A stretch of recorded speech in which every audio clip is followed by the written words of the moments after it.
Hello, my name is Jessica Munzlinger, and I love to write. I've been writing since I was about 12 years old because before I was 12, I loved to read. And my biggest inspirations for becoming a writer is Tolkien and Frank Herbert. I loved the Hobbit and the Lord of the Rings series, and I loved the Dune series by Frank Herbert. So I finished reading those before I even graduated from grade school, and they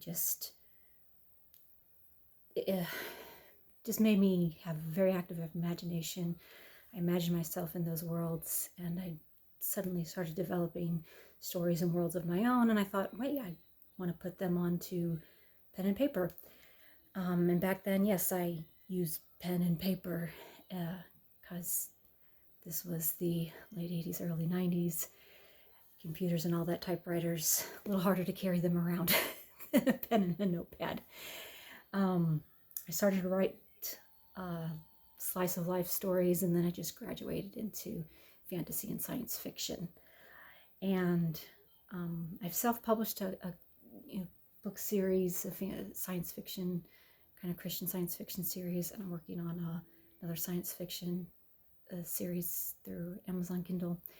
And then I had this idea of a new story that kind of came to me end of 2025. And I thought, well, let's just record my writing process. Because I forgot who coined the phrase, but I'm a pantster. And what a pantster is basically somebody who writes a book by the seat of their pants. The plotsters are the people, like George R.R. Martin, who have everything just plotted out. They have the outline, they know exactly what characters are going to come in when and what they're going to do, etc. And nothing surprises them, and they know from the beginning to end what is going to happen. But I don't. I really don't. I don't know what characters are going to come in. I don't know the character's backstory. I don't know what they're going to say. I don't know what they're going to do. I don't know who's going to die. I don't know who's going to betray who. I don't know who's going to fall in love. And that actually makes me write a whole lot faster because I want to know what's going on. So I write my books as if I'm reading them because I am finding things out uh, as they go along. Um, so I'm very passionate about the stories that come to me. The book series that I'm getting out on Amazon Kindle right now is Hearts of Ruin series, with the first one being Heartbound Silence. And I initially wrote that over 10 years ago out of spite. I kind of want to keep it a secret for now as to what triggered the spite. But it was for a friend of mine because she liked the forbidden romance thing. So I thought, okay, I'll write you a forbidden romance book series. And 8 books and 1 year later, here we go. And she and I had fun with that. So I finally decided to put it out there. And my dog will come in and out of this, I'm sure. Hey, stop licking your paws, please.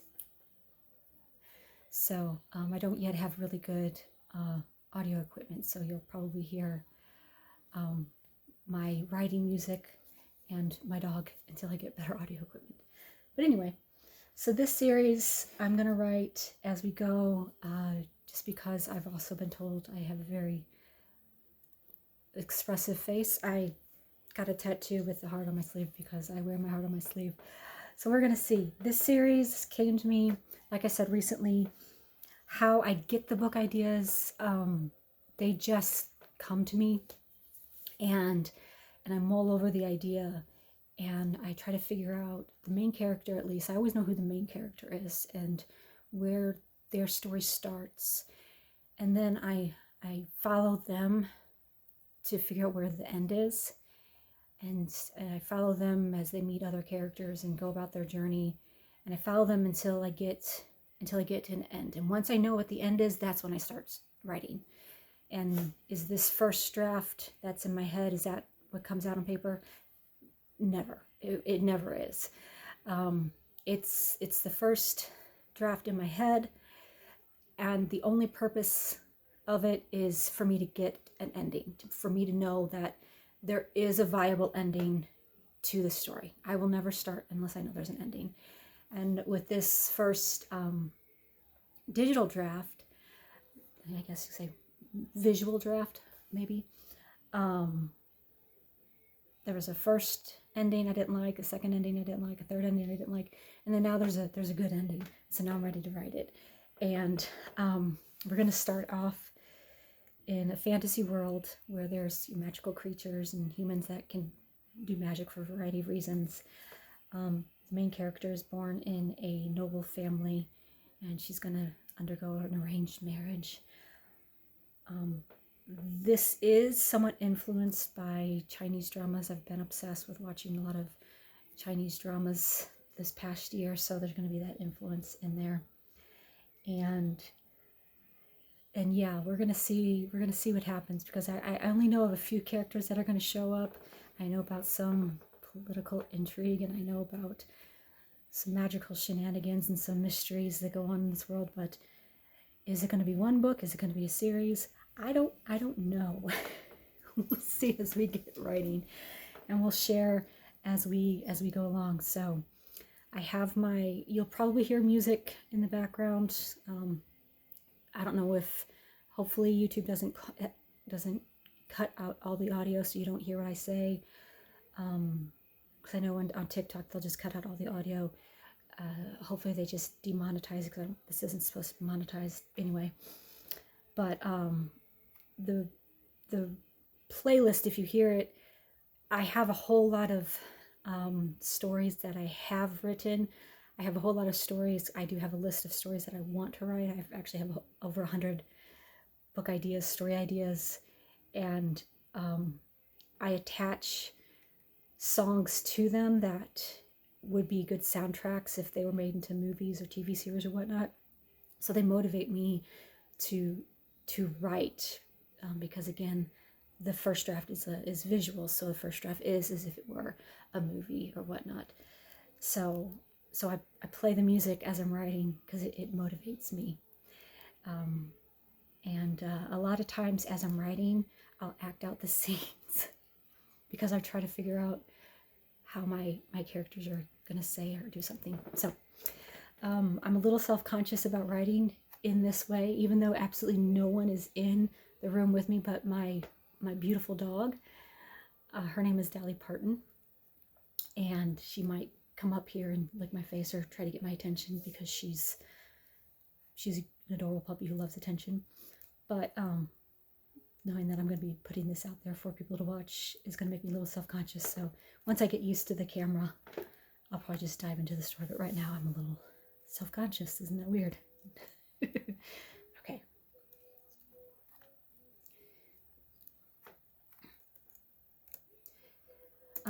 The working title I currently have is His Willing Prey. And that's got a couple different meanings. But we'll see, because the working title isn't ever the final title. I've had multiple books where I've had one title and then another title, then another title, and then there's the final title. So, but yeah, His Willing Prey is what it is right now, because there's a little bit of romance in here. So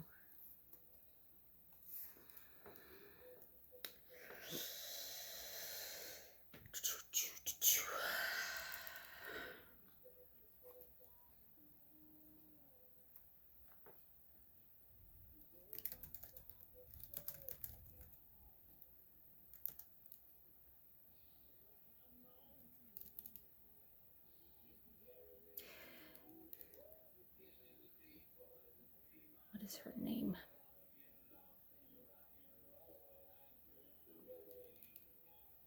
I never know the characters' names. They actually introduce themselves to me.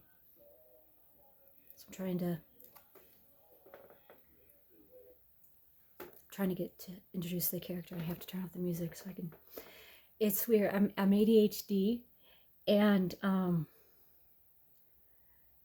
So it's like I almost feel like I have not multiple personalities, but a lot of people in my head, and I've got to introduce myself to them.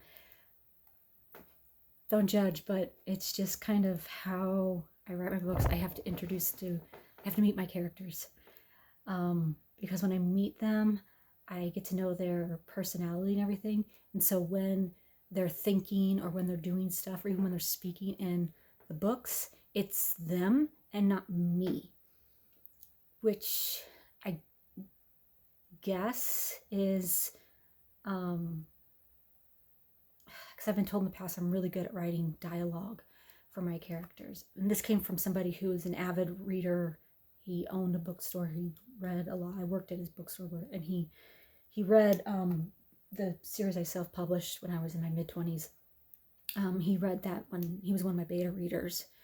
And like that was like, he told his wife, and his wife was like, he's really enjoying your book. He actually said you're a really good writer. And then later, when he came to talk to me, he was like, how did you learn how to write dialogue that well? And I'm like, I just let my characters talk. That was the first time I learned that dialogue is apparently hard to write. I didn't know that. So give me a moment while I meet the main character. All right, what's your name?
Oh.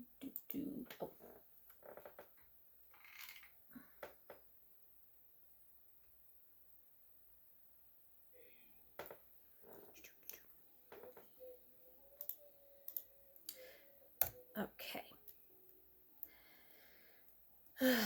Her name is Magisol, nickname Madge.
interesting.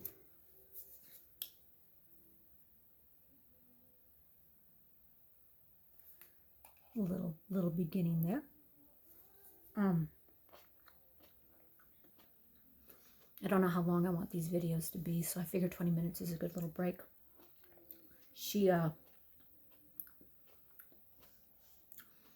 I'm very big on jumping into dialogue really quick with my books.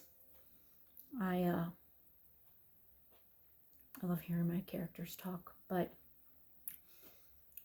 we haven't actually said anything yet, which is actually really not really normal for me.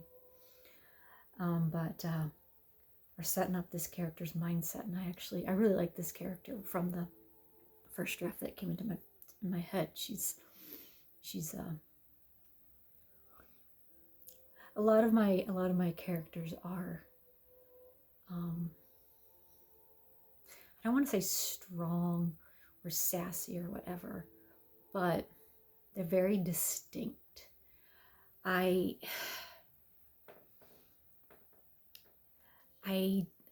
very much in love with Chinese dramas.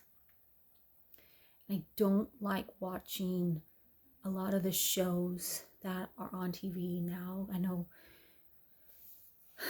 like, I didn't like a lot of,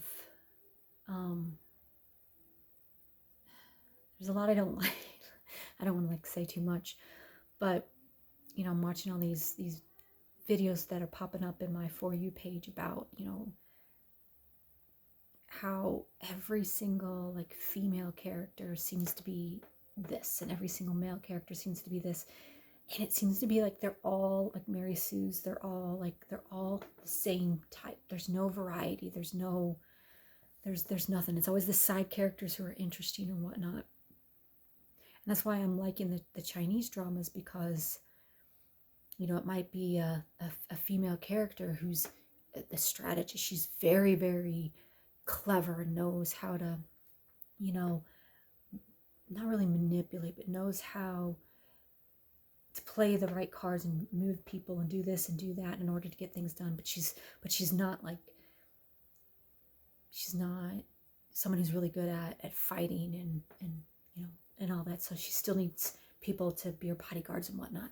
Or she is a female character who's a general and she's also really smart. Or she's a good general, but she still needs help with strategy. Like, there's all these various different types. And then same with the men. Like, sometimes the men are the good strategists, but they still need a bodyguard. And sometimes it's the female, or sometimes it's their male friends. And there's such a range of characters in the Chinese dramas that I'm finding that I wasn't finding anymore in English shows. They were so cookie cutter and boring. And I think that's why I prefer the stories that I'm writing, because my characters, they form that variety. You know, I get maybe the strong female leader, but she does have vulnerability. Or I get the male character who's a bit dumb but still sensitive. Or I get the male character who is a strong leader.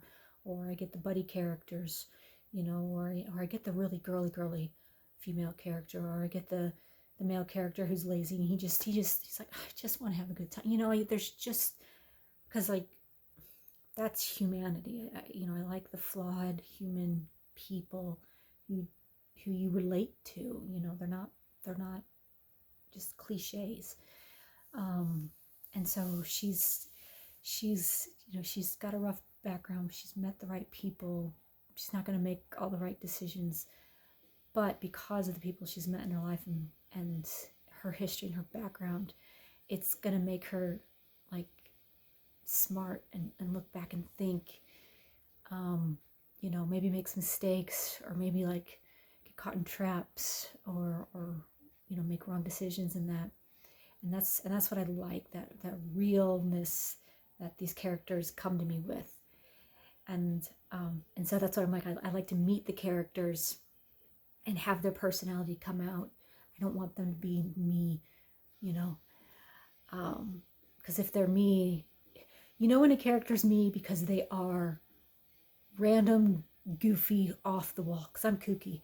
I'm that person who does not need to be drunk to do the wackiest things. Like, I was dared to do the duck dance around a table of very attractive boys, and I just did a duck dance around the table of very attractive boys. I'm the random person.